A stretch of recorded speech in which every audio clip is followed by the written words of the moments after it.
আমার রুমে? হ্যাঁ, আমি তোমার রুমে। এখানে কেন এসেছো? চলে যাও বলছি। যতক্ষণ তুমি আমায় ভালোবাসো না বলবে ততক্ষণ আমি যাবো না। আমি ভাড়াটের বাড়িতে থাকি, লোকজন আছে, শুনতে পাবে। চলে যাও বলছি। শুনতে পাব। তুমি আমাকে আই লাভ ইউ বলো, আমি চলে যাচ্ছি। বলে কিন্তু আমি চিৎকার করবো, এই দেখেন আগুন আমাকে জোর করে। I love you.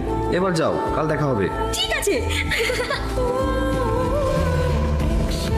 ভাই, তুমি মেয়েটাকে এত কাছে পেয়েও তুলে নিয়ে যাচ্ছ না কেন? মেয়েটি খুব ভালো, ও সত্যি আমাকে অনেক ভালোবেসে ফেলেছে। ভাই, তুমি বুঝতে পারছো না কেন? ওটা ওদের প্ল্যান হতে পারে। যদি এটা ওদের প্ল্যান হয় তাহলে এখানে শেষ করে দেবো। ভাই, আঙ্কেল ফোন করেছিল, মেয়েটার ব্যাপারে জানতে চাইছে। মেয়েটি আমার পাশে বসে আছে। তাহলে তুমি ওকে তুলে নিয়ে যাচ্ছ না কেন? ও আমার প্রেমে পড়েছে আর আমি ওকে ভালোবেসে ফেলেছি। আমি ওকে ভালোবেসে নিয়ে যাবো, এসব নিয়ে পরে কথা হবে। আমি কখনো ভাবিনি কেউ আমাকে এত ভালোবাসবে। তাহলে মহারাজ এতক্ষণে বুঝলে? এইভাবে বললে কিন্তু হবে না। তুমি যে আমায় ভালোবাসো এই কথাটা কাল আমার বান্ধবীদের সামনে বলতে হবে।